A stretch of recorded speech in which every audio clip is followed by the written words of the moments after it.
Going live.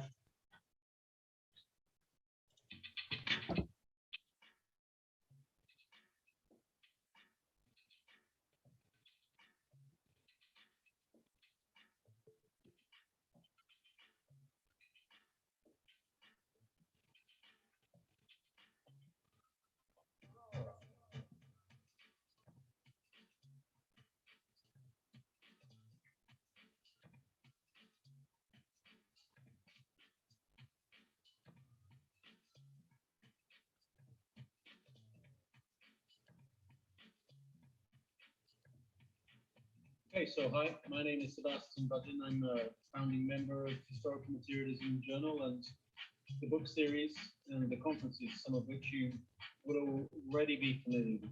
So I wanted just to pitch to you the idea of you subscribing to the journal. Firstly, the journal comes out 4 times a year, published by Brill, over 1,000 pages of extremely important and stimulating Marxist theory and Marxist history.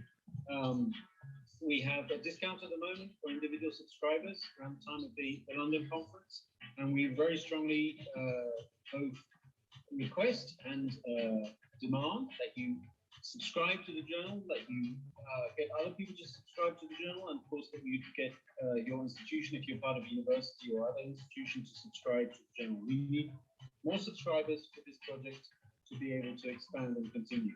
The second thing I really wanted to push was the book series.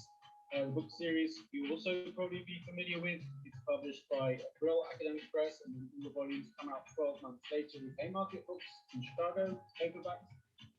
We have more than 200 volumes published now of translations, of original work, of document collections, of translations from Marxist theory from across the world, from Japan to China, to India, to Latin America, very important Latin American list shaping up in the book series, and so on. It's a really crucial intervention in Marxist literature and in making Marxist theory available that really hasn't existed on this scale since the 1970s.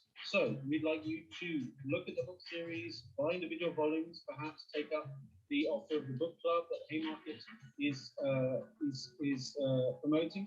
And also, of course, again, if you're part of an institution, to get your institution to buy as many volumes as possible. Those are the 2 key elements of our activity, aside from the conferences, the journal and the book series. And we think it would be, it's essential basically for us, for our existence, for us to be able to continue to thrive, for those to expand. So please subscribe to the journal, buy the books in the book series, publicize both around you, and help us build the Historical Materialism project. Hello, you are here at Historical Materialism 2021, and the title of this conference, The Return of the State, Anti-Capitalist Politics in a New Ecological Landscape. And that's a cumbersome title, but these are cumbersome times, so how appropriate. So today, that's as I said, the title of the conference, but our panel today is called Marxism, Fascism, Nationalism. And today we're going to have 3 papers that deal with broadly how 9/11 and the 2008 financial crisis caused the bourgeois to sort of search for hyper-nationalist alternatives and how the left can combat it. How, similarly, Neofascism kind of emerges from neoliberalism, how they can be seen as continuous. And for our third paper, an attempt to provide a critical theory of the state in light of its importance to the reproduction of capital. So I'm going to read the names of the papers that will be presented today, as well as the names of their presenters. And then after that, we'll commence with our first paper. So the first paper is called Putting the Nation Back into the Nation State: The Tail End of the Long Downturn, the Retreat from Neoliberal Globalism, and the Civil War within the US Bourgeoisie. And that's by Yagmur Coskun from Turkey and the United States. The second paper is called How Neofascism Emerges from Neoliberalism, a Marxist Approach.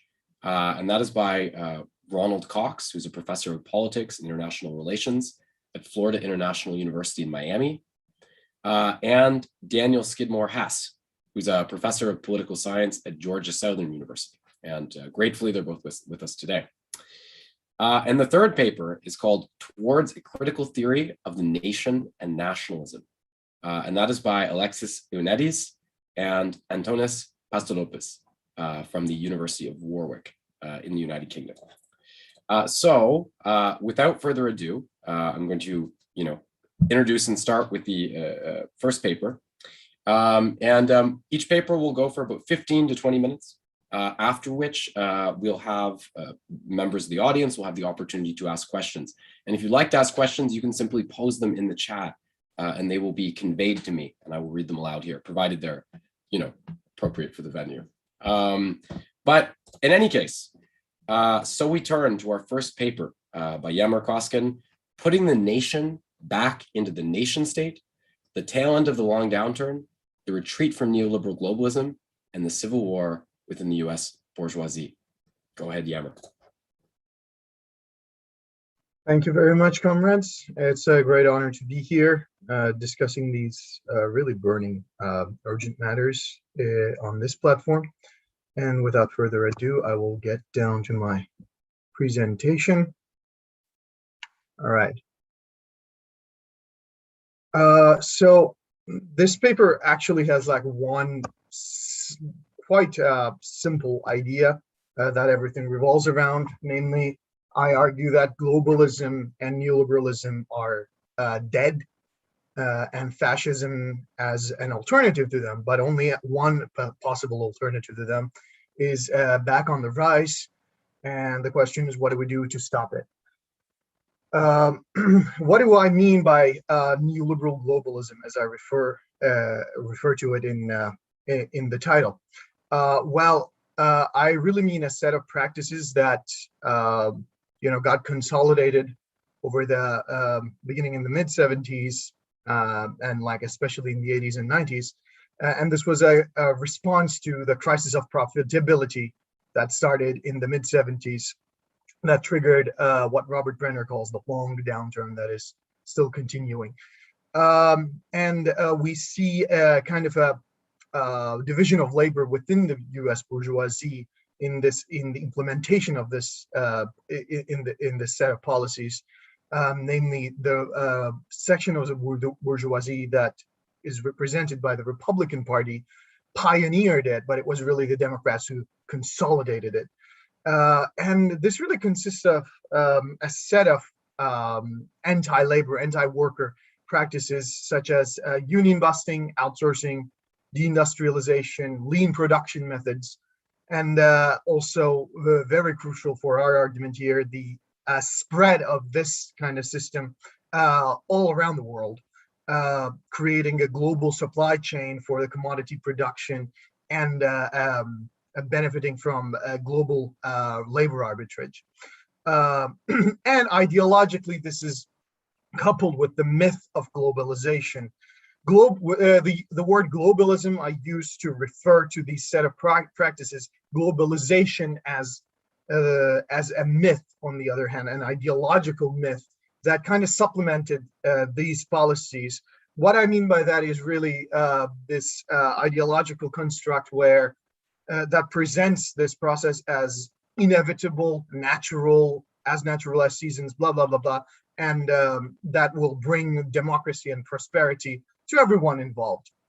We all remember that, especially in the 90s, that literature around the so-called globalization, which today we know to be utterly false. And how did it end? Well, I will focus on two turning points. But we got to note beforehand that starting with the 90s, the economic unease and the demographic restructuring that these policies bring about really starts giving rise to a burgeoning armed right-wing movement here in the United States, although it does remain on the fringes of the political life. Doesn't go mainstream up until really the rise of Trumpism, but it is there. And the two turning points that need emphasizing is obviously the 9/11 attacks in 2001, the attacks on Twin Towers, which, in my opinion, brings about a geopolitical and ideological shift in this globalist neoliberal consensus. Namely, the element of consent within this global hegemony of the American ruling class, and particularly the financial section of the bourgeoisie. The consent element in this hegemony kind of starts receding, and there's more and more emphasis on coercion. And there's also a politicization of the anti-Muslim sentiment that these attacks give birth to, and kind of the addition of anti-Muslim politics into the already established proto-fascist kind of ideological universe, if you will. And the other turning point, which is for our purposes here slightly more important, is the 2008 financial crisis as an economic turning point, which really shows one section of the bourgeoisie, namely the old, more traditional manufacturing industries, big retail, armaments industries, so more land-bound, nation-bound section of the American ruling class, as opposed to, let's say, Wall Street and whatnot, which are really benefiting from the globalist politics. As opposed to that one section of the bourgeoisie, the old, more industrial, manufacturing and whatnot bourgeoisie, really sees that, the crisis of profitability that had started 30 years ago remains without a solution, and therefore they start shying away from these policies, neoliberal globalist policies. I want to emphasize two facets of the 2008 crisis. The first facet is obviously the collapse of the Lehman Brothers. That triggers a massive wave of financial meltdown. We all know this photo at this point. But the other facet is its impact on the working class. This is a photo I took from an article, McGuire, written in 2016. This is a so-called naked house somewhere in the American Midwest, somewhere in the American Rust Belt, the deindustrialized areas. What is a naked house? Well, it's really a house that's stripped bare of its metal components to be used as scrap metal that will be sent to China and other Southeast Asian countries to be used as, in industrial production there. This is kind of the impact, the absolute poverty that a lot of American workers have faced in the aftermath of 2008 crisis, which really explains the rise of Trumpism, which I will come into in just a second. So this gives rise to, or rather enhances, the nationalism among the classes, white nationalism especially among the classes, but in different ways and for different reasons. So we witness the resurgence of an economic nationalism within sections of the American ruling class, within the sections of the bourgeoisie, that have less stakes in globalist policies. And we see more and more demands for economic autarky in some sections. The middle classes, the petty bourgeoisie, the traditional section of it, your shopkeepers and whatnot, start really forming militia movements against what they perceive as the threat. And what they perceive as the threat is the unfortunately black and brown faces that they have been seeing more and more, and mistake for the cause of the problem, the economic problems that they experience. Obviously, this is a completely misled, deluded kind of politics. And the pre-existing racial and national splits in the working class really start coming afore around this time. So the advent of Trump. Now, the Democrats really seize on this moment for the length of two presidential terms. Obama really rides on this wave of discontent among the working class, with the vague hope that things will be different. We're moving to a post-racial society, yada yada yada. But once in power, he really continues the same old globalist neoliberal policies that I've addressed at the at the beginning, which really causes the traditional democratic constituencies in the more working class areas, namely the Rust Belt, the deindustrialized parts of the country, to collapse in two different ways. Though the black workers don't vote, stop voting, they start abstaining from elections, and some sections of the white workers shift to voting for the Republican Party. Of course, this manifestation of political discontent is overdetermined by race factor. We see, a proliferation of urban anti-racist revolts. Missouri, Ferguson, and Baltimore are the two great examples. But we also see the parallel rise of Trumpism. All right. Oops, sorry. Oh, really quickly, this is a graph I took also from the same article that I mentioned, which shows really clearly the collapse of the Democratic vote in 6 states in the Midwest. So we see that Obama did remarkably well against the trend up until that point, and then Hillary Clinton did abysmally bad. Like, there's a steep collapse in the Democratic vote when it comes to 2016. What is new about Trump? Really quickly. So we talked about how economic protectionism, economic nationalism predates Trump. And so does the kind of armed, more plebeian right-wing, extreme right-wing movement that later on comes to be known as the alt-right. But we also know that the mainstream Republicans, including George Bush, the son, really disdained these elements, the kind of the conspiratorial mindset of the alt-right, which went so far as to say that even 9/11 was like a government conspiracy. And also the kind of the more lower class, or rather petty bourgeois, plebeian elements in this movement. But what is new about Trump is that he was able to bring all of these elements together in one single ideological and organizational chain, seizing on the post-2000 moment of 2008 moment of discontent, to integrate the alt-right, the proto-fascist movement, with the Republican Party apparatus, to the disdain of many more mainstream Republicans. That is important.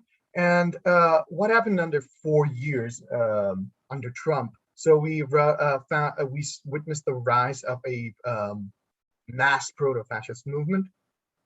What do I mean by proto-fascist? Is basically the armed element, the military element of fascism, which is so important not only for like ideological purposes, but also for organizational purposes for fascism, was kind of in the background. It was definitely there, as we saw in, for instance, Charlottesville in 2017 in the Unite the Right rally. But it was not the main constituent element. It was still like an electoralist movement by and large. But it is also, if it's a proto-fascist movement, it's also like still pretty embedded in fascism, and this is directly related to its economic stance. We witness a more and more radical kind of economic nationalism manifesting itself in the trade wars with China. But we also saw the parallel rise of the reformist left, namely the VSA and the Black Lives Matter movement. Although they have, again, preceded Trump, they proliferated in the 4 Trump years, partially as a reaction to his anti-labor and racist politics. And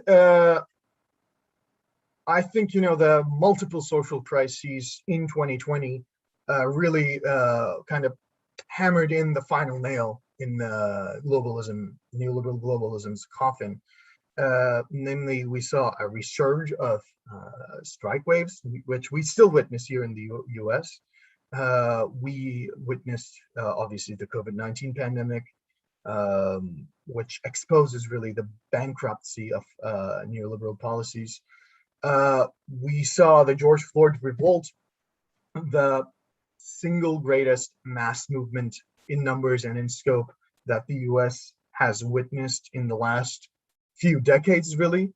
And different from Ferguson and Baltimore, for instance, it was not only larger in scope, much larger in scope, but it also had a very significant working class stamp on it, though the working class was in no ways hegemonic within the movement. It participated in it with its own forms of militancy, with its own forms of organization.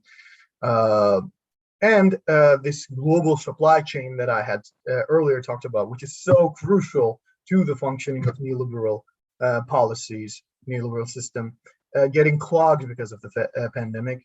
And we unfortunately also witnessed fascist and a violent police backlash on the anti-racist popular revolt in the same year. So all of these came to undermine or honestly completely, utterly destroy the globalist neoliberal consensus. The 2 facets of the year really can be summarized in these 2 photos. To your left, you see the massive Juneteenth rally organized by primarily Black and brown workers of Oakland, California, spearheaded by the very militant union ILW. And on the right, you see the shoot up in Kenosha, that followed a few months later, with this one guy, kind of this young fascist dude, shooting up an unarmed BLM protester, and he went to jail yesterday, by the way, in case you haven't heard. Which really, this backlash culminates in January 6th, 2021, with the storming of the Capitol by Trump supporters. This is like a crucial moment of the transformation of the proto-fascist Trump movement into a properly fascist armed militant movement. And honestly, here we are. I'm going to stop sharing my screen. I don't have any more slides. And where does that leave us? Really quickly, we really witnessed the Biden administration coming to power by riding on the wave of discontent, riding on the wave of popular revolt, without conceding anything substantial to the revolt or responding to the revolt's demands, because there was no genuine left or working class alternative. And there are, in my opinion, tendencies towards an organic, what Gramsci called an organic crisis that we're moving into, since the Biden administration is going through a more and more politically inconsistent path.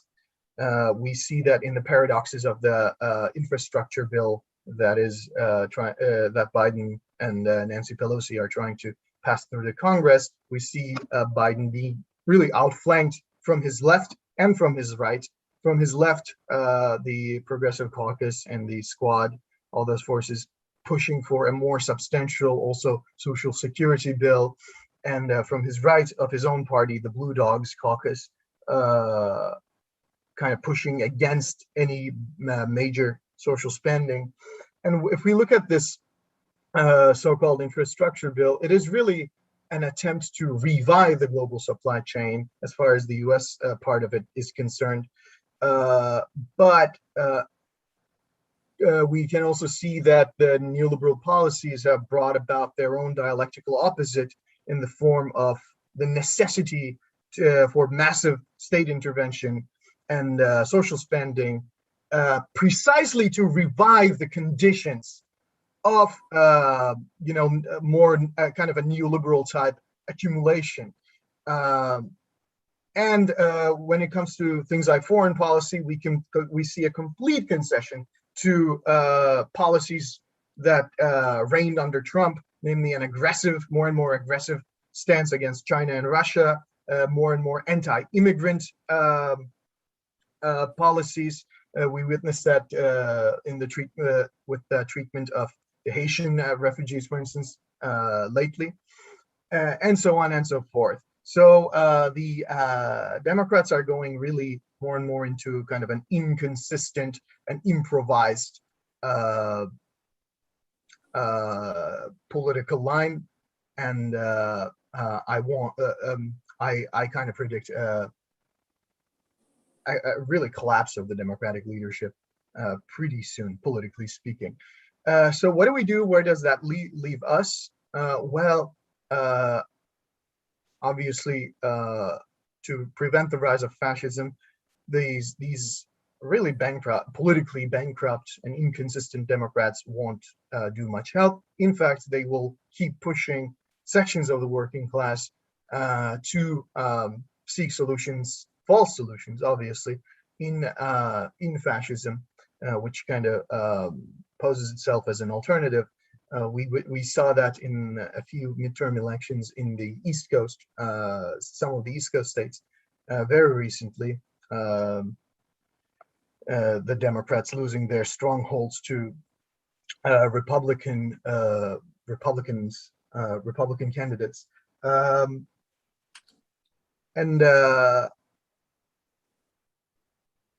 but there's also reason to be hopeful, because not only did the massive anti-racist popular revolt happen with a working class stamp on it, but also the strike wave that started really at the beginning of the year 2020 is continuing to this day. After almost 2 years, we see that in John Deere, in other workplaces. It's kind of picking up, and it's getting more and more militant. What needs to be done, in my opinion, is that we need to work for a platform that will give a political representation to these massive working class discontent, and do a better job at coordinating all of these individual strikes. What I'm talking about really is an alternative, the building of an alternative working class party, a mass working class party. I know it's hard and difficult, especially here in the United States, with the system being skewed towards favoring a two-party system, but there's really no other shortcut or alternative, in my opinion. And that's it. Thank you. Okay. Thank you very much for quite an in-depth and intriguing presentation, I think, regarding the events in the United States. And I think that'll stimulate some good debate later on. But now, without further ado, I would like to move on to our second paper. And this paper deals with the continuity between neo-fascism and neoliberalism, whereas obviously in the media and so forth, they're often simply juxtaposed, right? And this paper is titled "How Neo-Fascism Emerges from Neoliberalism, a Marxist Approach." And this is by Ronald Cox and Daniel Skidmore-Hess. So you two, go ahead. Okay, thank you, Conrad, and thank you, comrades. I'm very excited to be part of this conversation. I've collaborated with my good friend Skidmore-Hess across a range of platforms. We did a book together back in 1999 that was titled U.S. Politics and the Global Economy, and our focus was on corporate power, which I think is incredibly relevant to our topic today. We look at the declining legitimacy of the capitalist state that is directly connected to neoliberal capitalism, which has been deepened over the past 4 decades of global capitalism. And of course, the manifestation of that globalization is in fact global supply chains. I wrote a book just in the past 2 years, which looked at corporate power, the crisis of globalization and class conflict, which are pretty much central to today's presentation, which basically argues that neoliberal capitalism is in fact in crisis. It's a deep state of crisis. This has to do with the contradiction, the tension that Marxists have written about for a long time between governance, legitimacy of the capitalist state, and the propensity for capitalist accumulation as an imperative of the system. So essentially what our paper that we're working on attempts to do is indicate how neoliberal capitalism is morphing into neo-fascist political currents. It's not a full-blown neo-fascism at this point, but it's a neo-fascism in progress that actually is directly related to a structural legitimacy crisis within neoliberal capitalism on a global stage, which is manifest by the fact that capitalist governments, particularly liberal democratic capitalist governments, no longer can sustain themselves on the basis of any kind of legitimacy. This is directly connected to some of Gramsci's insights, which had suggested in some of our early discussions. The key to capitalist hegemony during the period of regulated or managed capitalism, or Bretton Woods capitalism, was to get the broader population to sort of buy into the capitalist project, which was also fought for by working class people in terms of democratic expansion, democratic rights, which were encased within liberal capitalism, various forms of representative democracy, which is one manifestation of a capitalist regime. But of course, now the liberal democratic capitalist regime is in crisis. This emanates from a series of financial crises that have actually been a direct product of capitalist accumulation. The 2008 crisis is extremely important for analysis because that helps trigger the rise of far-right political coalitions. Neofascism is part of those coalitions. This has been tricky for the left because there are substantial parts of the left, which Skidmore-Hess is going to reference in his commentary, and entirely reject the use of the term fascism. And the reason, of course, is because they associate fascism with the type of fascism from the 1930s. We argue that this particular brand of fascism has actually much more in common with the modern day constitution of the capitalist bourgeoisie, which we argue is very globalized, is very connected to global supply chains, continues to profit from global supply chains, but has had a pretty consistent crisis on its hands that's reflected in a profit rate crisis, which has caused them to squeeze more and more from workers all across the capitalist world, which has resulted in a fracturing of capitalist societies, even more dramatically between the rich and the poor, which of course is manifest in reduction of wages as a percentage of GDP, and the increase in profits as a percentage of GDP, which I examined in my 2019 book. So you have a legitimacy crisis in the capitalist state. You have less support for capitalist parties. You have a crisis of social democracy as workers look for alternatives, considering all the major capitalist parties have promoted neoliberal globalization. I really appreciate the first presentation. I think we have quite a bit in common, but I also think we have some substantial differences, because even though we see neoliberal globalization in crisis, we do not see an end to neoliberal globalization. We see a lot of neoliberal foundations and think tanks aggressively promoting nationalism and fascism, which may seem counterintuitive. Why are neoliberals promoting nationalism and fascism, you might ask? Well, because this is a tactic to try to make sure that working class movements domestically do not make it impossible to further their accumulation strategies, to further their intervention with their domestic states, to free up even more for capitalist accumulation. That's why some of the leading neoliberal think tanks have supported various brands of nationalism and even white supremacy, which we document in our paper. That's why sections of the capitalist class, which includes big oil, which includes sections even of finance, it was the most radicalized sections of anarcho-capitalists in London, which actually were the leading financiers of the Brexit movement, contrary to popular understanding. These folks are fully neoliberal capitalists. They supported Brexit because neoliberal European Union was not neoliberal enough for these people. They wanted more neoliberalism. So this has triggered, obviously, opposition from the rank and file. You have middle class opposition, which I think the first presenter captured pretty well. The petty bourgeoisie constitutes an important aspect of more traditional nationalism.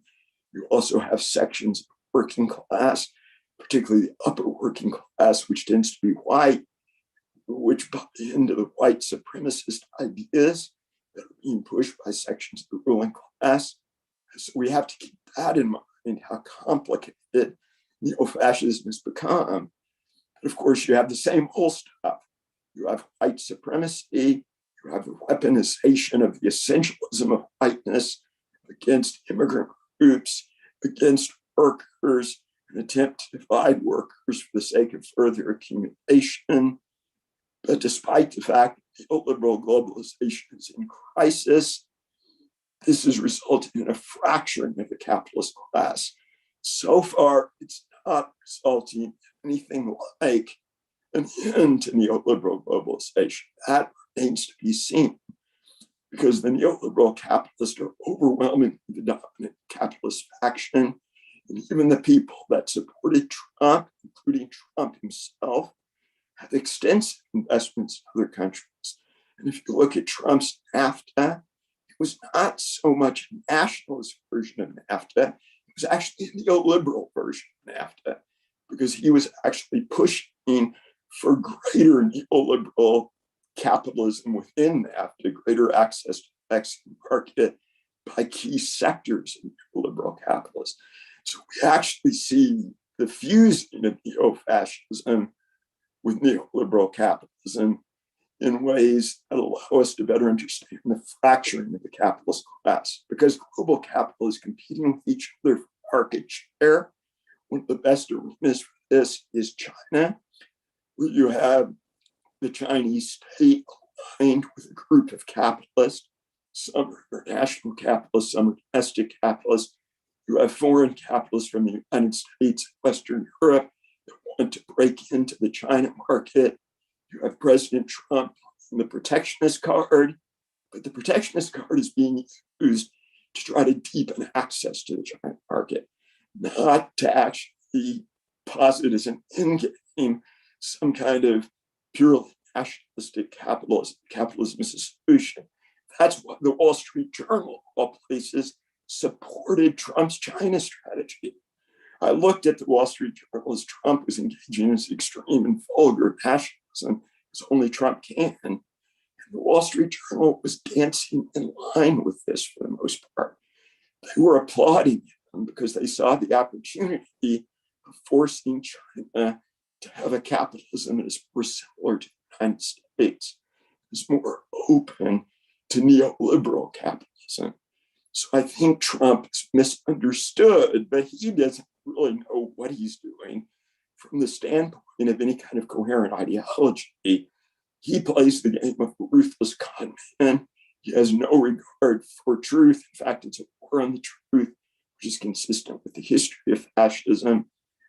It's basically whatever the chosen leader speaks, the followers agree with, which presents us with the chilling prospect that we can't have conversations with people we grew up with. Like in my hometown of Dexter, Missouri, which is in Southeast Missouri, very conservative, it's hard to have conversations with these people. We have to have a way to have these conversations. We have to have a way to deepen a working class resistance. We also have to see the threat posed by neo-fascism, because it's not just an ordinary brand of ideology. This is a threat to democracy. Even the limited space of bourgeois democracy is a crucial space. The left has to defend this. The left has to defend it at all costs, because if we lose it, we're going to be even more victimized. A lot of people are going to be victimized. So that's our rationale for thinking that the label fascism is so important. We have to defend democracy. We have to deepen democracy. We have to create a working class alternative that is a true challenge to global capitalism. And with that, I'll turn it over to my longtime comrade, Dan. Thanks, Ron. Appreciate the lead in and greetings to everybody. Welcome. It's nice to be chatting with you. Yeah, in this international forum, a group of internationalists. Last point on NAFTA. One thing you have to recognize about NAFTA is that Trump basically did what in American capitalist culture goes down as new and improved. He doesn't call it NAFTA. He gave it some new acronym, but essentially it was updated NAFTA to protect intellectual property. It is neoliberal all the way through. And of course, then it's complete snake oil because he sells it to his nationalist constituents as if he got rid of NAFTA when he didn't. He went NAFTA prime. And that's just a perfect illustration of the points that Ron is making. We have a very complex dynamic going on in which essentials of neoliberalism are being retained within a more authoritarian and populist hegemonic project, which is exactly what we're describing here. Ron asked that I kind of situate us a little bit in relationship to some of the other literature. There is a tendency that Ron touched on to dismiss, well, first of all, let's recognize that Trump is part of a global trend to the authoritarian and xenophobic right. It's certainly present in Bolsonaro in Brazil. It's present in the politics of Europe and elsewhere. Brexit is connected to this, and I could go on with citing case after case. And it is that comparative and global perspective that Ron and I are looking for. We don't think it's sufficient to describe this as a kind of right-wing populism. I personally think Stuart Hall was getting onto this decades ago in his now classic debate with Bob Jessup about the nature of Thatcherism. He could spot the authoritarian elements there already, and they have continued to become enhanced over the years. And we would have had parallel developments in the U.S. with Nixon and Reagan and then Gingrich and kind of the descent into the madness and complete irrationalism and detachment from any kind of any kind of reasonable discourse that Ron just described very well vis-a-vis Trump. But one thing, looking back at that debate between Hall and Jessup, we're also pretty committed to Jessup's side of the equation, which is to find the political economic roots.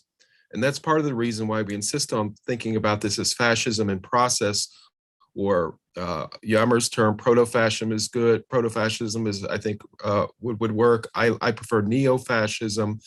If you've read Perry Anderson on Brazil, he dismisses the idea that Bolsonaro is a fascist because he said, well, you know, fascism had certain characteristics, and he refers to the 1930s. And in my view, that's an ahistorical approach. We have to think about the political and economic tendencies of what's going on. And as Ron well describes, we are looking at a situation where what room for progressive organizing and left organizing that can occur within the juridical framework of liberal and bourgeois democracy can be broken. And that, of course, takes us down to ultimately a fascist regime as a project, or as a potential hegemonic project. One place in which we would clearly agree with Yagmur, however, is on thinking about the bourgeoisie as at war with itself. The kind of Marxist analysis that Ron and I have always pursued focuses on conflict within the capitalist class. Ultimately, Marx's writings on the class struggles in France after the Revolution of 1848, in which he identifies different fractions of capital as having very distinctive interests. That is true. And I would certainly agree with Yagmur that we have to pay attention to how manufacturing capital and finance capital is a very complex thing. And one element that has to be added here that hasn't come up yet is what Andreas Malm and the Zetkin Collective very aptly call the danger of fossil fuel fascism.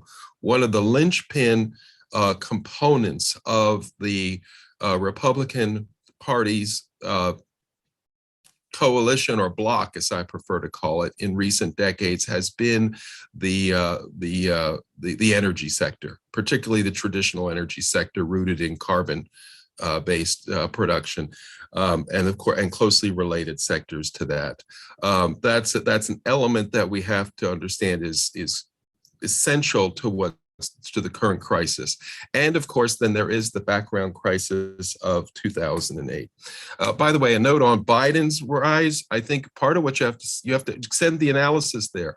Biden's success also expresses elite disgust with Trump and his direction as well. I mean, there is a liberal versus fascist, and liberal, I mean, in almost a classical sense or neoclassical sense and neoliberal sense.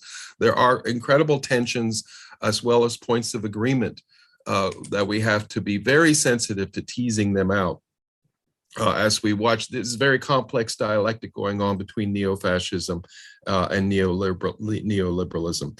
So what do we, I guess on a final note, if you look at closely what Ron and I have to say too, we would also question the extent to which even the white working class can be seen as Trump supporters. I think when you get into that, that turns out to be very complicated. And there's a trope to watch out for in American media where they tend to reduce working class to white working class and think in terms of the traditional industrial, especially Rust Belt, Midwestern working class. And somehow they don't see the black and brown working class in the service industries and the like. It's a very curious way the way the word class gets inserted into a U.S. political discourse, but that's hardly news to socialists, after all, that we've got that problem here. Okay, so then what should the political response be? I mean, that's ultimately the question for us, right? So I'm going to say, whatever it is, it has to have the following elements. I do think we should look back at the past. I would recommend, if you haven't taken a look at it, Poulantzas's old book on fascism is worth a relook just to keep yourself historically grounded.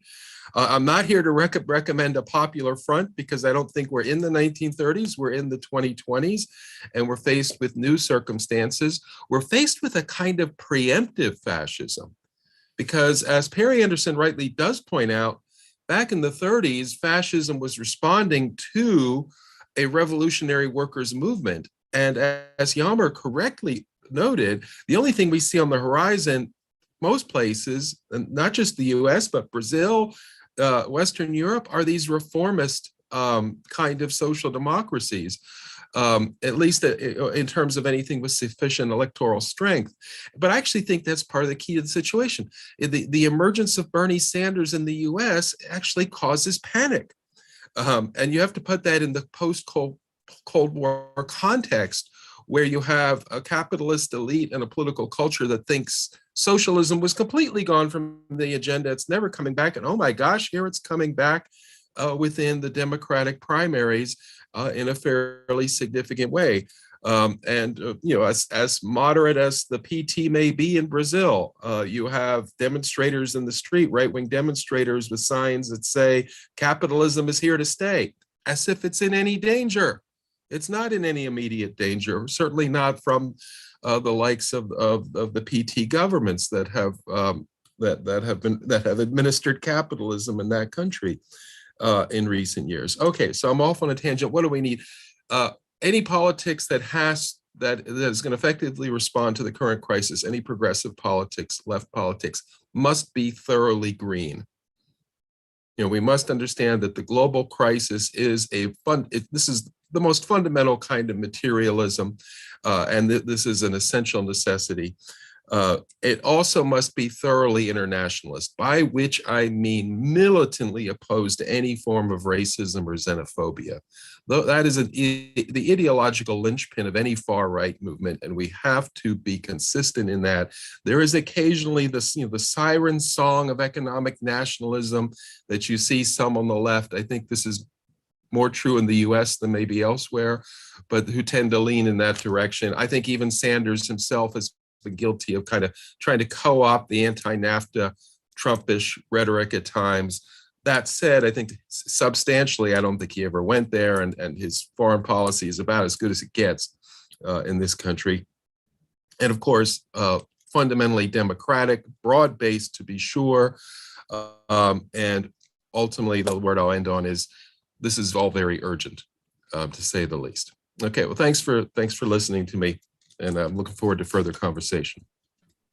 Okay, thank you so much, Daniel. So now we'll be moving on to our final paper, which maybe is a little bit broader than some of the others, which dealt primarily with the current sort of phase of authoritarian neoliberalism or neofascism, as you will.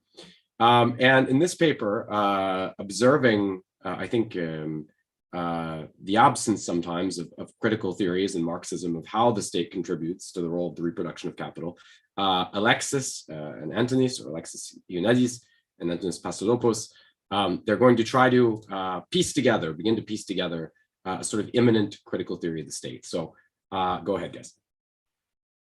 Thank you for hosting us, and thank you for all the presentations so far. It's been very informative.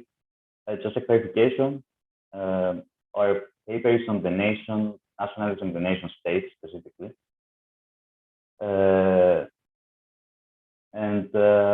Yeah, I'll just begin presenting the paper. So despite the course of the world refuting Mary Hobsbawm's prognosis regarding nationalism's progressively fading significance, our historical conjecture continues to be determined by the proliferation of violent and aggressive nationalist mass movements, while the nation state survives as the predominant political form of the capitalist state. Yet a theoretical interrogation adequately demands the present vis-a-vis the notions of the nation and nationalism has remained elusive. In an endeavor to contribute to contemporary formulations of the crisis-ridden constitution of capitalist society, this paper aims to present the rudiments of a critical theory of the nation and nationalism. Drawing from the negative critical intentions of the former, we seek to ask how and why capitalist society maintains itself despite its contradictions. This question, we claim, remains lacking to the extent that it does not also encompass the critique of the nation and nationalism as constituent instances of the capitalist social form. Following Marxism, we attempt to develop from the actual given relations of life the forms in which these have been apotheosized. In this sense, just as the commodity form of capitalist wealth is a form of technical social relations, as Newberg Docker states, the forms of law, politics, the state, and the nation are forms of these relations too.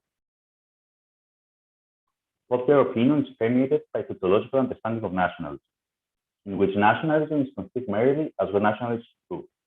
In this sense, nationalism has been typically perceived as an expression of a particular political position that has historically been associated with the right and the far right.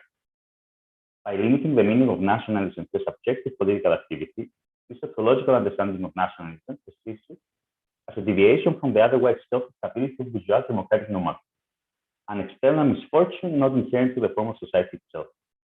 Such views confuse the object of their examination with the intensity and forms of its appearance. They remain constrained to a level of phenomenological immediacy in which nationalism is either present or absent within bourgeois society. Moreover, within the Marxist tradition, one can historically locate two distinct yet complementary attitudes towards nations and nationalism. On the one hand, nationalism has been perceived as potentially emancipatory, or at least necessary for emancipation, and on the other, it has been understood as an ideological instrument of the ruling class that is imposed upon the exploited from above. The possibility that the nation and nationalism are socially constituted political forms of bourgeois society, or in other words, that they are objective forms of expression of capitalist commodity production, remains for the above conceptions wholly alien. Thus, in both popular understandings of nations and nationalism, as well as the predominant Marxist approaches, nationalism is perceived as an externality to bourgeois society, instead of an objective perversion that is not incidental but integral to value producing and valorizing society. The break with such approaches entails the interrogation of the forms of the consciousness of bourgeois subjectivity as the expression of capitalist economic objectivity, imposing itself behind the backs of individuals, whilst yet asserting itself through their activity. The individual in bourgeois capitalist society is always a bourgeois subject, historically and socially definite result of the capitalist mode of production. As such, she is a split subject, torn by two distinct yet mutually constituted abstractions.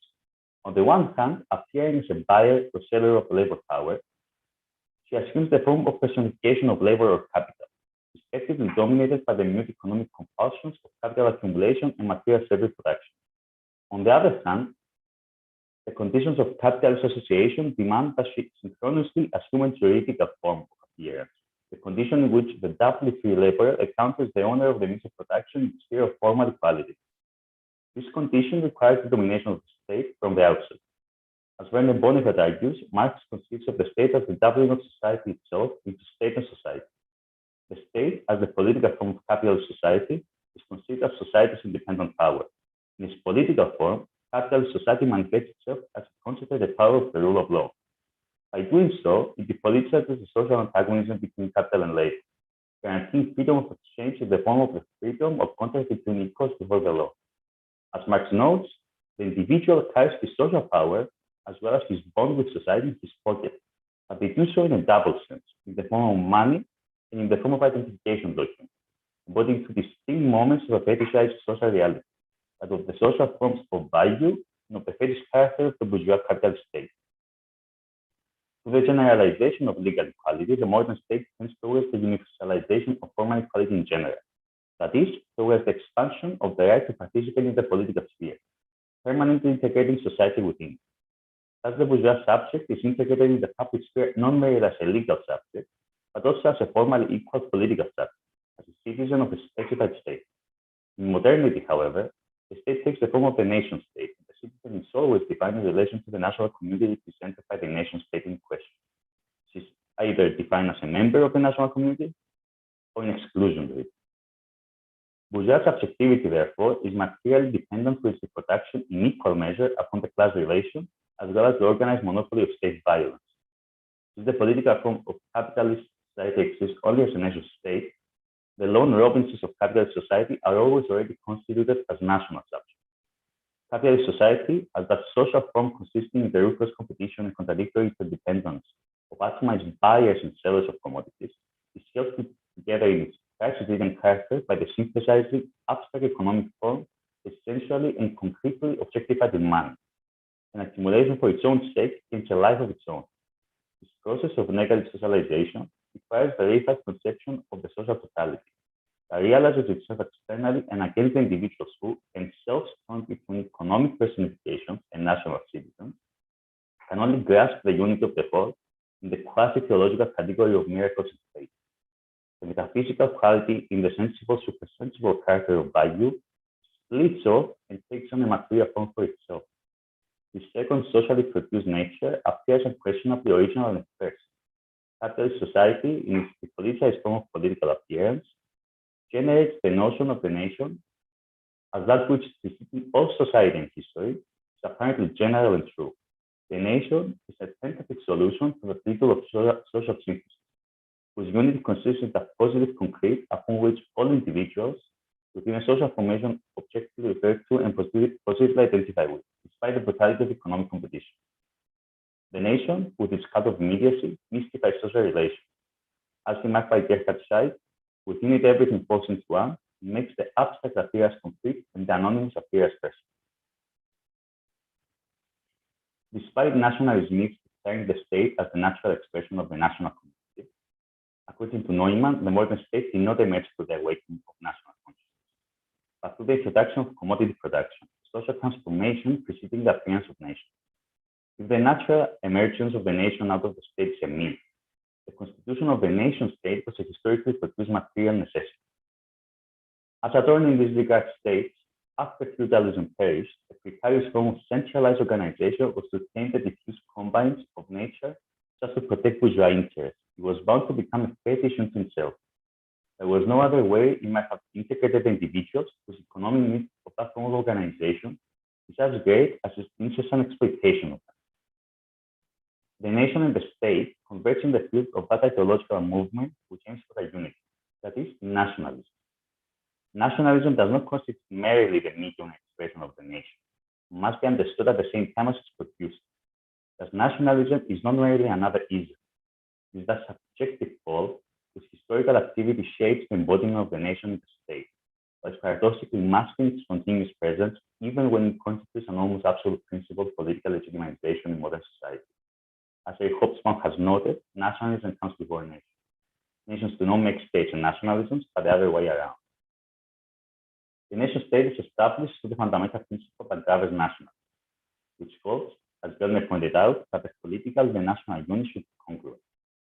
The state becomes nationalized, and nationalism appears as being one with the state. As a determining principle of the state's legitimization, nationalism becomes organically interweaved with state mechanisms to the extent that the state itself emerges as the main field for the production and reproduction of nationalism.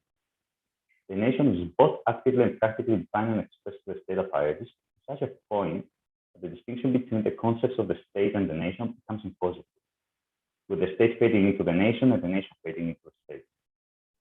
The personification of nationalism in the state is generative of the structural process of national homogenization, producing an ethnocratic identity, consolidating the national body within the territory of the nation state. The production of an ethnocratic identity constitutes the pivotal point of the symbolic and material crystallization of the nation state, to the point that the possibility of the reproduction of a social formation, a process mediated necessary to the state, becomes dependent, according to Balibar, on the continuous constitution of the individual as homo nationalis at the very same moment as he is morphed into homo economicus and homo politicus. Facing the nation state, society as a national body is in itself. Whereas Newport Docker notes, what made it possible for the nation to become a fetish for people was identification with the state. The nation in the state, realized through the definite social relation of nationalism, constitutes a relation of objective social mediation, permeating through, but also shaping the totality of everyday life. It carves the internal and external borders of the human community, with exclusionary determination of those social groups demarcated as belonging outside of the nation's ties and bonds. Thus, following Adorno, we can know that the concept of the nation is not a natural category, but a product of history. By regressing into a form of tribalism, nations reflect the historical process which constitutes the bourgeois mode of organization, as the rational dimension of so-called rational bourgeois society is not symptomatic, but catalytic to its composition and reproduction. Despite the prevalence of the logic of means and ends in bourgeois society, the ends themselves, the form of organization as such, remains necessarily rational. The production of past and future representations stops a narrative of an interactive historical continuity, in which the national community is portrayed as if it were a natural community, forming its historical, ancestral, and cultural identity, which transcends the particularity of individuals and their specific social context, permeated at the same time with meaning. Precisely because the nation is not nature, it is forced to constantly declare its closest to nature, the immediacy and the inherent value of the national community itself. This is, as Adorno notes, the central illusion, the primal lie contained in the concept of the nation. This lie is, however, an objective lie. Subjectivity is derived from its social necessity, from the fact that the nation is a dynamic, economic, historical form of mediation, necessarily has to falsely recognize itself as a natural formation in order to come to existence. The nation and nationalism remains comprehensible in the light of a dogmatic empiricism, which is dominated by Fascism. In contrast to positivism, whose version of the social fact itself, the immediacy of social everyday life is terminated by more substantial mediations. These mediations are also discovered in the category of the nation, to the extent that the nation itself is not perceived as a simple collection of cultural criteria, but as an objective, historically produced dynamic relationship between state and society, which practically structures and organizes people's lives. As definite social and historical relations constitutive of the political form of organization and political validation of human life, the nation and nationalism are that special effort that determines the specific weight of every existence projected through it, which permeate and mediate the totality of social activity. The critique of the existing as the practical movement in the search and production of the possibilities of human emancipation remains empty without that critique.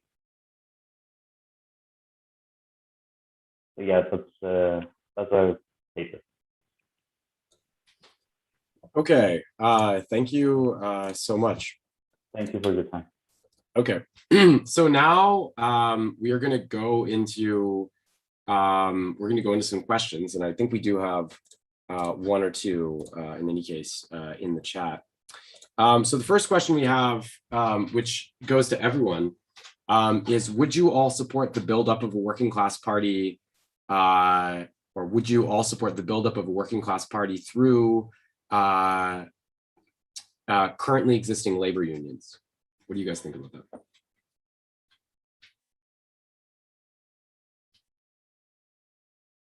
I guess I can start with this topic.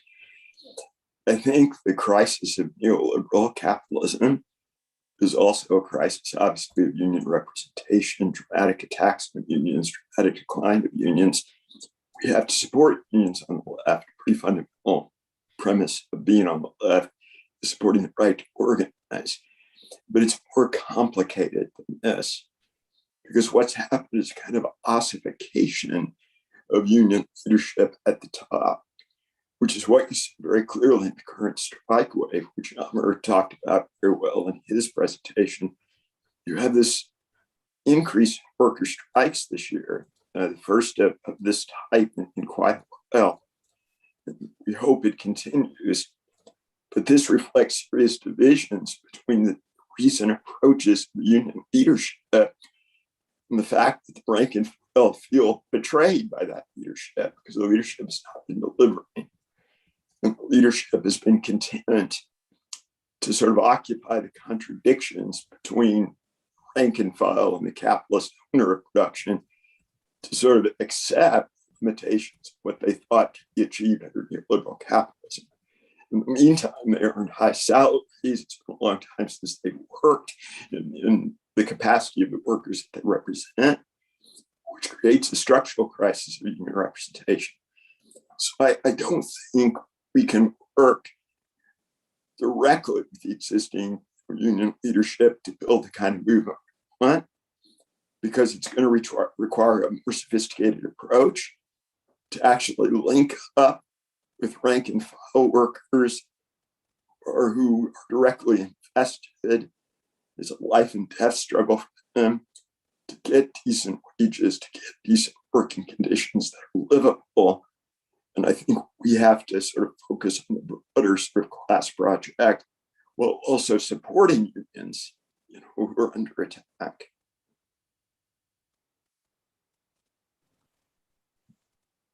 Yeah, I can take a stab at this question as well. By and large, I'm actually in agreement with what Ronald said. To a little bit make it more concrete, what he said.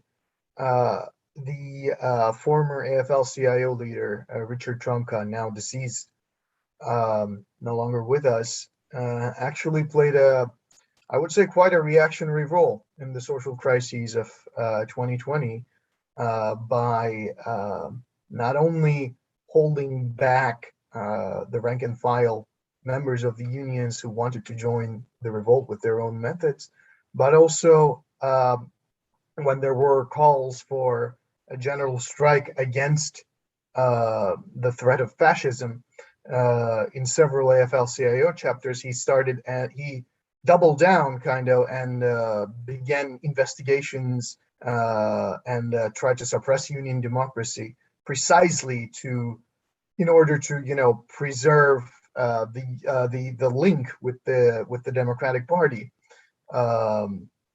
and suppress the rank and file initiative. So even the fight for a working class party itself will definitely entail a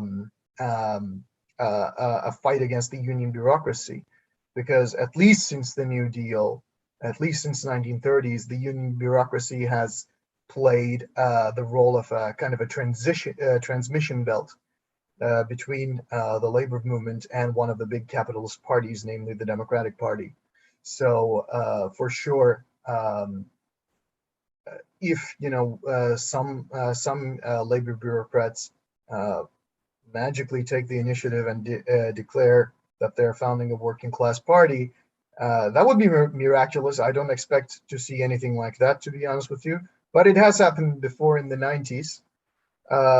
Well, we should see what they're doing and what their program is, and we can try to be the radical faction in that kind of party.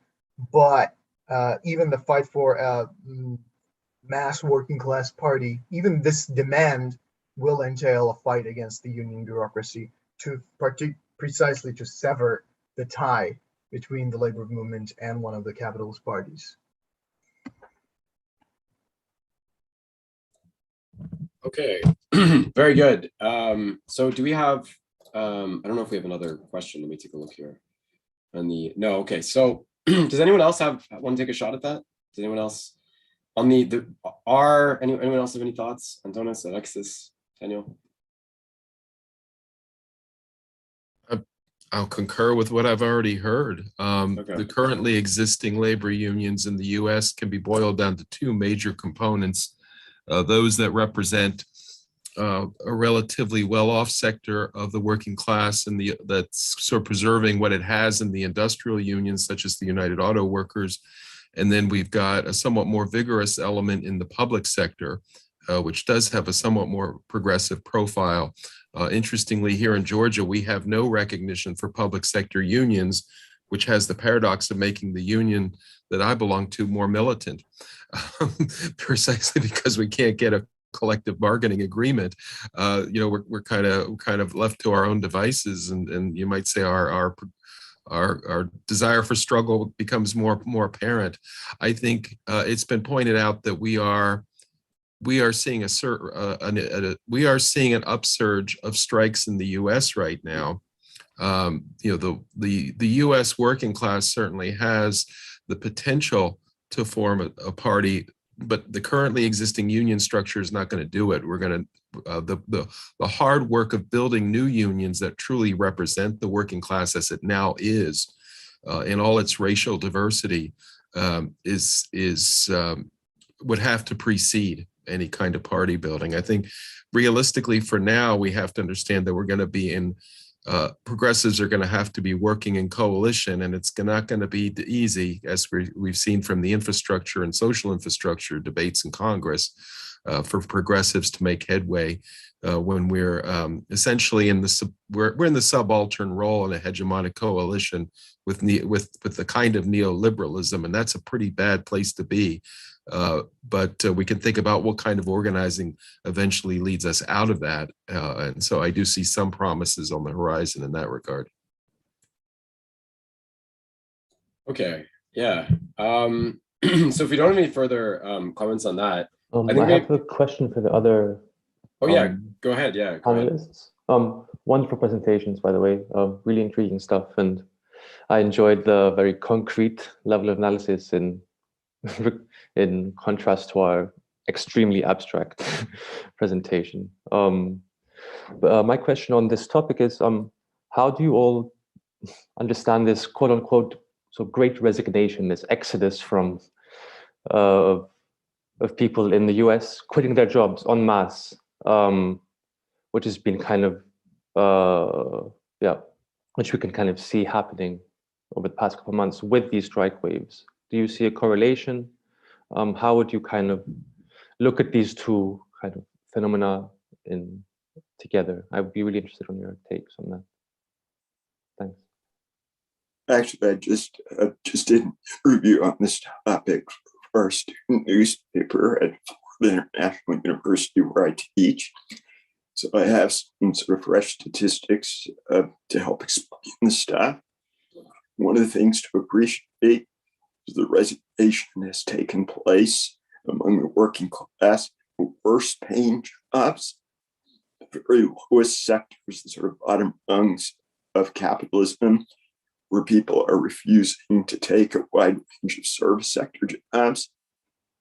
And some of these jobs should be paid, all of these jobs should be paid much more, but some of the jobs are pretty fundamental to the COVID crisis, which includes healthcare professionals, which includes frontline nursing, nursing home staffers.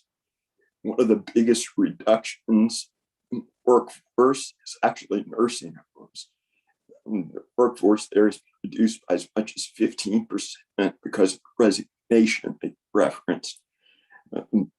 So you have nursing homes, you have restaurant and service sectors, which are experiencing quite a dramatic decline. You have a decline in temporary workers. Part-time workers are basically saying, we're not going to put up with this crap. So basically, it's a recognition as a result of COVID. Not only are we getting poorly paid, but our health is at risk. If we have an alternative, and the tight job market, the tight labor market presents workers with the kind of strategic ability to consider changing jobs, which they didn't necessarily have before, they can actually try to exert pressure on their employers to get the wages higher if they want to, in fact, hire people. So I think it is sort of loosely strategic. It's not necessarily a collective response, but it sort of amounts to the same thing because workers are faced with any of the same circumstances here. Yeah, in terms of the kind of class warfare, to not put too fine a point on it, that we've seen in the US during the COVID pandemic, was essentially efforts to coerce people to get back to service jobs regardless of the health risks. So I think that you have to add that layer into it. And, you know, let's take a page from Capital Volume 1. I mean, we've got reactionary elements of US capital that are essentially trying to pay wages that are below the level of reproduction of labor.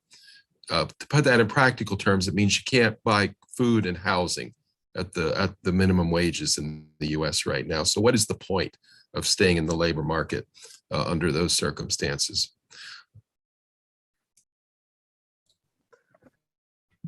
Okay. Yes, but Continue, Yagmur. Yeah. Thank you. Especially in places like California, for instance, which has, I believe, the longest hours of commute from and to work.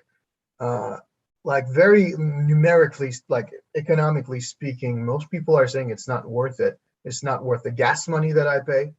It's not worth me endangering my health. It's not worth the dread that I will endure 8 hours a day under the gaze of my boss.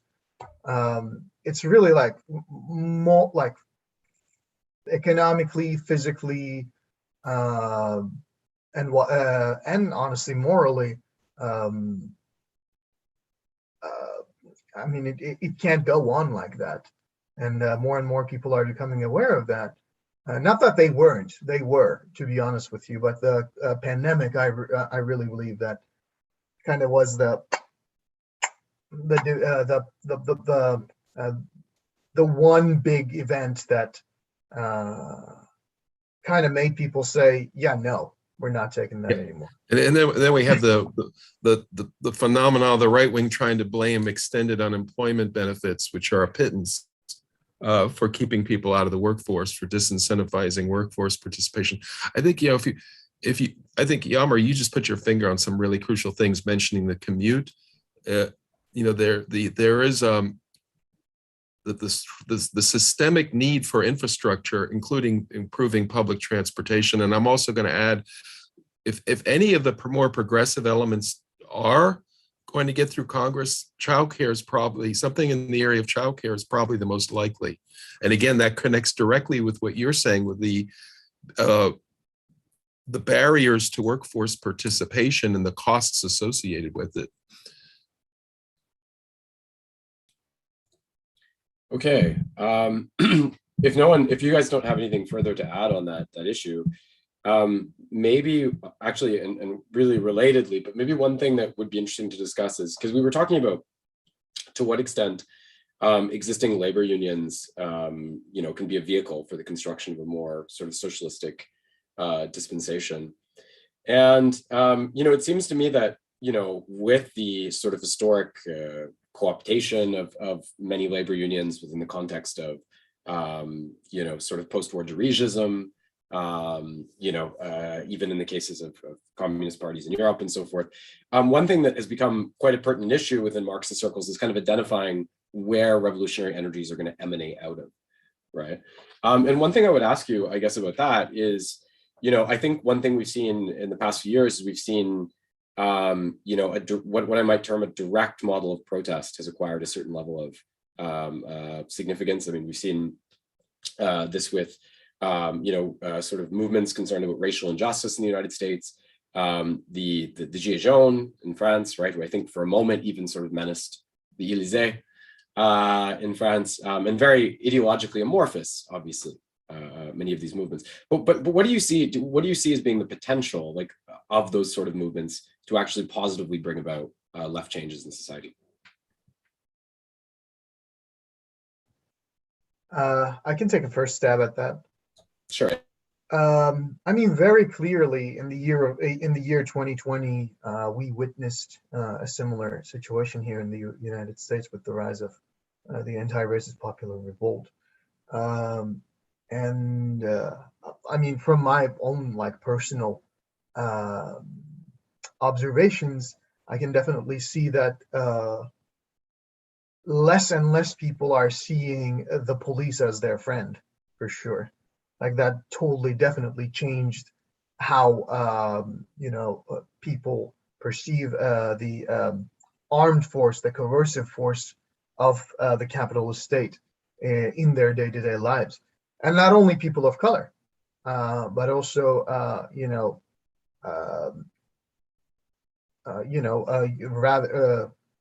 rather well, maybe not rather well off, but relatively better doing white folks as well, started to understand what the role of the police is, even on a very, very elementary level. So definitely, these things change the conversations we're having with our fellow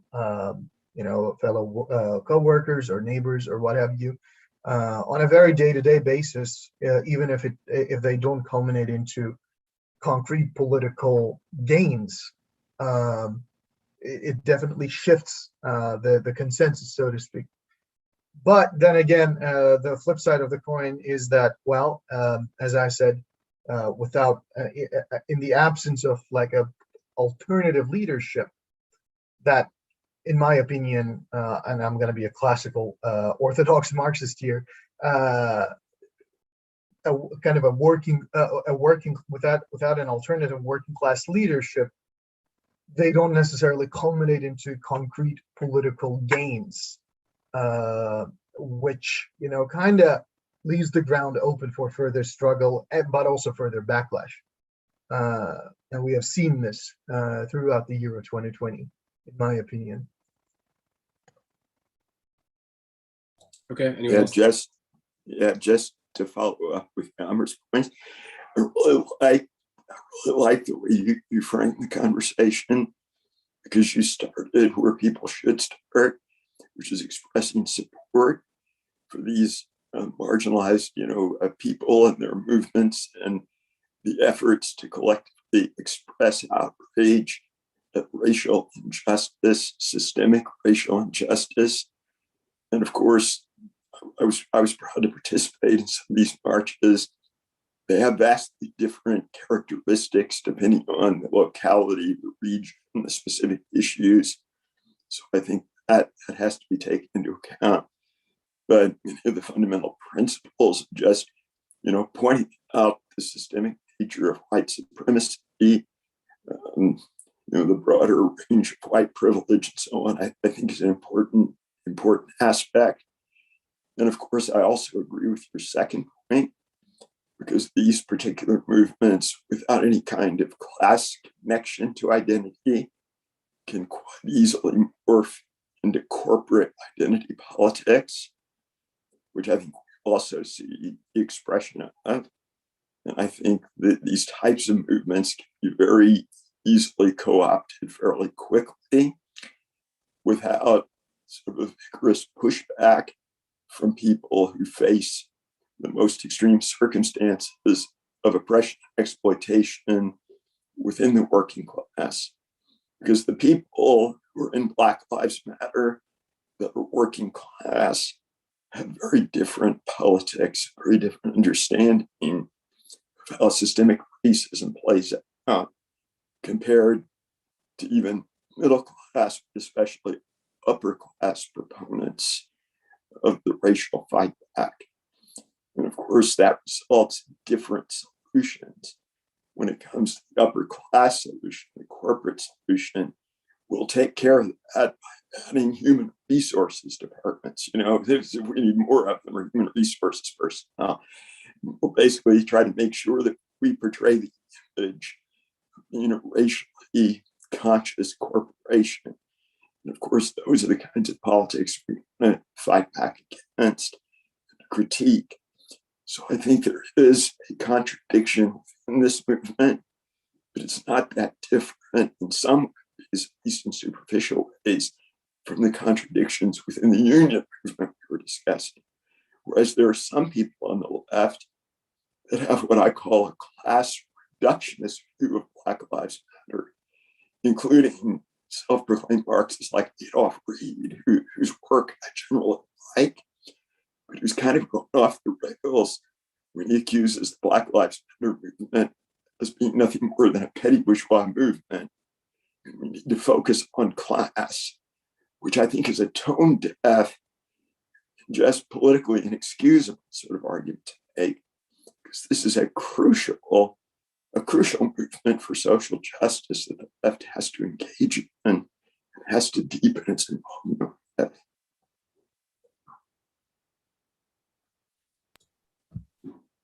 Okay. So there's another question here, and I'm going to ask it at the risk of maybe being a bit redundant with the earlier question, but I do want to ask the questions the audience are posing. So if you guys can, attempt to sort of innovate as much as possible with your responses.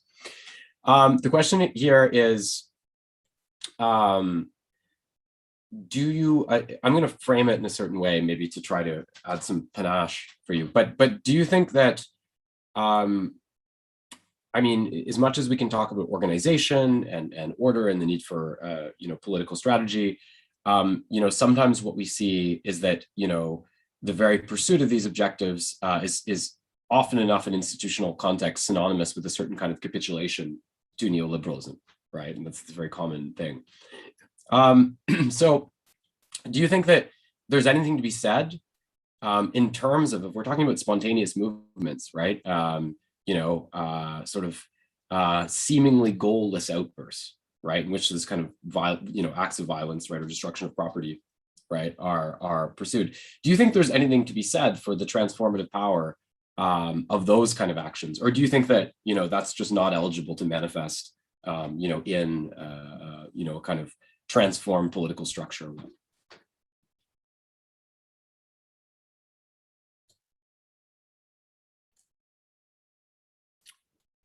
I'll say that I do. I mean, one thing that we've seen since the 2008, 2009 recession is we've seen indications among younger working class folks and also, and those who go into college. We've seen a shift in the attitude toward the very idea of socialism, which was sort of a non-starter in the US for a long time. Going back to the Cold War. I'll go back to the Sanders phenomenon, which I think caught a lot of people by surprise back in 2016. And I think when we take it back to organizing, the buildup of an American left is going to be based upon a more racially diverse workforce, a new organization of unions, certainly, and it's going to have to articulate, as Ron and Yagmur have been describing very well, with anti-racist movements. So, which kind of poses the question. I'd like to get back to I'd like to eventually get to the state and nationalism, because some really big, fascinating questions we were hearing before in the presentation. What would the nationalism of a new left or a new working class formation, socialist formation, look like in the US or the UK, where we see some similar demographic variables at work? I'm interested too in the case of Brazil, because as Perry Anderson rightly points out to us, Brazil is the one place where we've seen a mass working class party emerge. Moderate as it is a unique case in the post-Cold War period, and for that reason, it's worthy of our attention. But something we saw there as well was the weakening of the underlying labor movement, even while electoral success was occurring, that's an interesting phenomenon. Of course, we have to all bear in mind that neoliberalism is about deregulation. It's about intensifying the commodification of labor. It's reversing any degree to which social democracy decommodified labor and taking it back to being a commodity. And we've had neoliberalism in practice means a hollowing out of working class strength, and that which puts us in the circumstances we're in, and also is part of the way in which it sets the stage, intentionally or not, for neo-fascist movements. Any other comments on that one? Yeah, oh, sorry. Go ahead.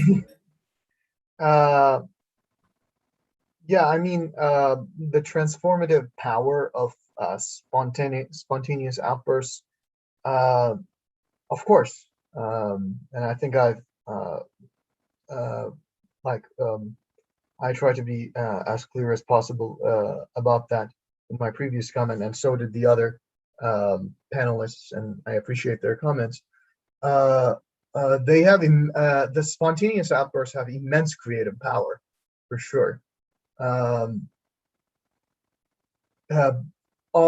I was trying to point out was they also have their limitations when it comes to achieving certain concrete political goals.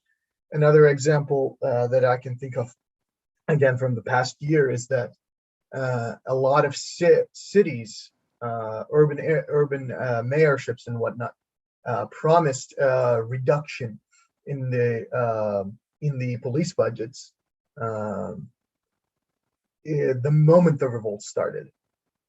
So that's a big thing, and we're talking about a country where about 3 people die every day due to police violence, every day, on average. So this was an important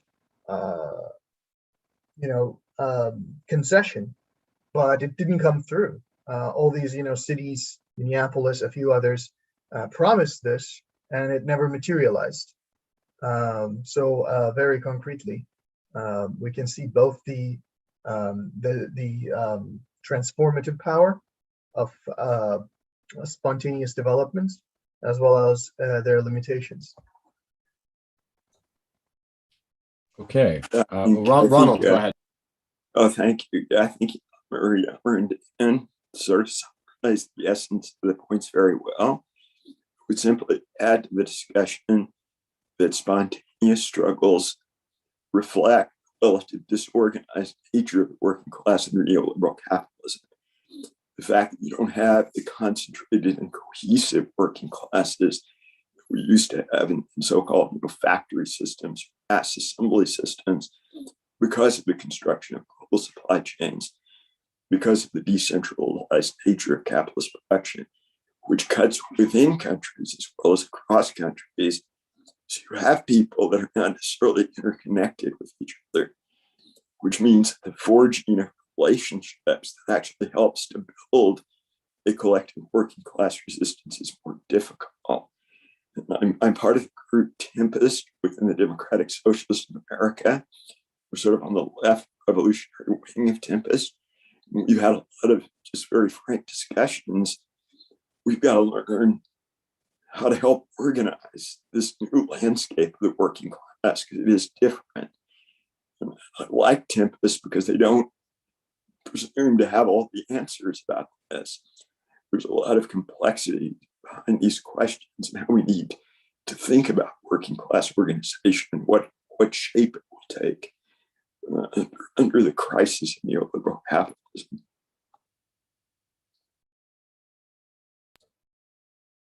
Thank you. Do we have further questions there? Further sort of responses?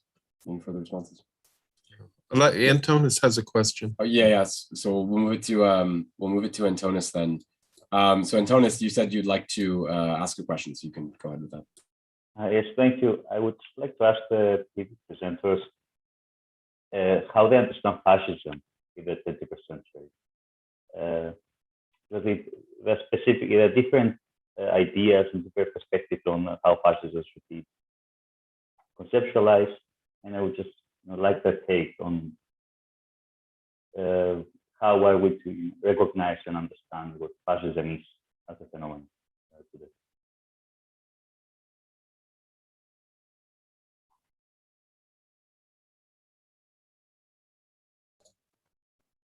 Anyone? How do they understand fascism? I can take a first stab at that. So I didn't get the chance to go into like the theoretical apparatus that I tried to employ in my paper and my presentation, but my understanding of fascism is primarily based on the analyses by Gramsci and Trotsky, really. And I think they both agree that fascism starts emerging when the world market really begins not functioning as it used to. The world economy really begins getting clogged for this or that reason. In 1930s, it was the Great Depression. In today's conditions, I would argue, well, another Great Depression, to be honest with you, but triggered by COVID and whatnot. But that's the economic element to it.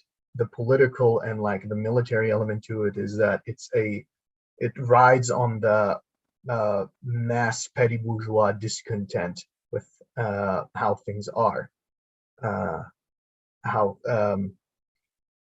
the anxieties and frustrations of the petty bourgeoisie. It's both Gramsci and Trotsky are very clear that it's a plebeian mass movement, but it is ultimately tied to finance capital through through different ways, through different means. So yeah, that would be my understanding. We see that very clearly today in movements like Brexit or Trumpism or Le Pen in France, actually. This kind of like contradictory nexus between finance capital on the one hand and a mass petty bourgeois movement on the other hand. I personally love Trotsky's phrase that it's the petty bourgeoisie run amok. Not that that summarizes the whole thing. And the irony is in the long-running dialogue between Ron and I, he's generally favored Trotskyist analysis more than I have. But in this case, I just love that phrase because it captures the level of panic. Yagmur's right, the plebeian base. One of the things that differentiates fascism from other more traditional right-wing movements is its mass base and its mass mobilization. It is a product of capitalist crisis, a crisis of accumulation. It is typified by racialized nationalism, a hyper-nationalism, and we haven't mentioned the role that religious extremism and sort of the reworking of so-called traditional religion plays within it. That does show up in the paper that Ron and I have written. There is generally a charismatic figure who plays a central role in it.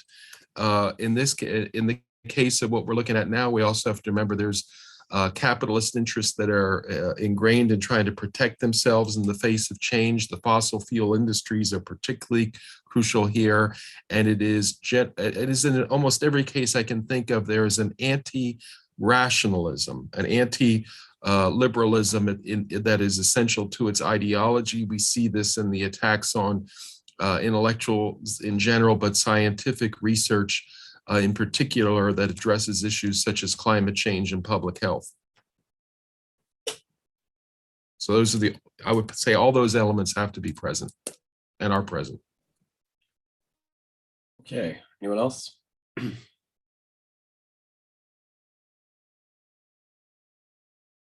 we have time, I would like to make a quick clarification.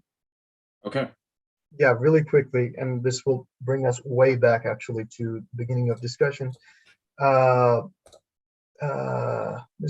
Comrade Skidmore and Comrade Cox have expressed some disagreements with my presentation. Thanks for that. One thing I would like to clarify, when I say neoliberalism is dead, I don't mean that, the grounds that have been won over by the bourgeoisie over the time of neoliberalism is going to go back to the working class or anything like that. I'm in full agreement with them that the bourgeoisie is kind of trying to cling on and expand its gains. There's no question about that. I guess the break from what I call neoliberal globalism is really the methods that it employs to preserve the system. And I tried to make it a little bit clear with, my emphasis on 9/11, with the coercive element becoming a little bit more prominent. And of course, fascism is born out of the conditions. I mean, Polansas very clearly said, those who don't speak about imperialism shouldn't speak about fascism either. And I fully agree with that, in that, it has this international dimension, but the break comes at the methods it employs, which are much more explicitly military and much more explicitly aggressive, rather than financial bullying that we have witnessed throughout the 70s and 80s and 90s. I just try to make clear my own position. I think you're really onto something there too. Something we didn't mention is, at the onset of the Trump administration, Trump said, "I have the generals," when he was putting his cabinet together. It became pretty clear by the end he didn't. And that's something worth exploring as well. Yeah, absolutely. I appreciate very much the presentation, Yagmur. It's evident how much we agree on just a wide range of issues and approaches to the question of fascism. I think our disagreements are relatively modest, but I would say I was struck in doing research for Dan and mine's paper how much neoliberal think tanks that are directly funded by sectors of capital were actually using nationalist, sort of quasi-white supremacist language, attacking multiculturalism as early as the 1990s, when things, seemed a lot better for the neoliberal, capitalists than they do right now. And I thought that lineage was interesting, but that takes us back to the deep and historical linkage between libertarian thinkers and far-right authoritarianism.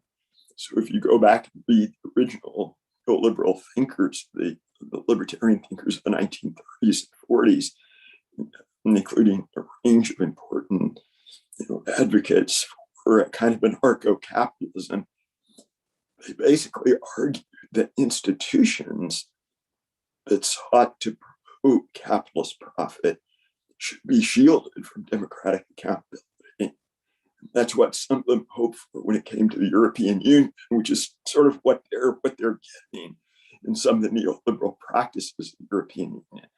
Basically, to just shield as many institutions within neoliberal capitalism from any kind of democratic accountability, which then, of course, once those institutions are critiqued, there's the invocation, we know best.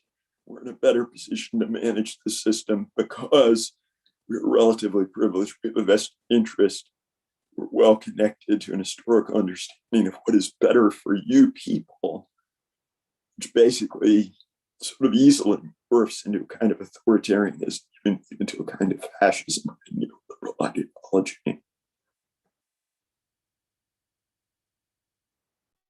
Okay, thank you. So guys, we're going to close out the panel now, if that works for you. Thank you all so much for what I think has been a really, really profitable discussion. Thank you, Yagmur. Thank you, Ronald, Daniel, Alexis, and Antonis. Thanks so much for that. And we hope that, and thank you to everyone who came today as well. I hope the audience enjoyed this as much as I did. And as for our presenters, we hope that we'll see you, if not later on the conference, then we hope you come back next year and present another paper, and we can shuffle you into another great panel like this. And though his name, he doesn't necessarily require me to say his name on camera, I'd also like to thank the guy working behind the scenes to do our tech here today. So thank you, everyone. See you soon. Thank you, Ken. Thank you. And thank you, everybody. Yeah, nice to meet you all. You take care. Thank you. Have a good one. Take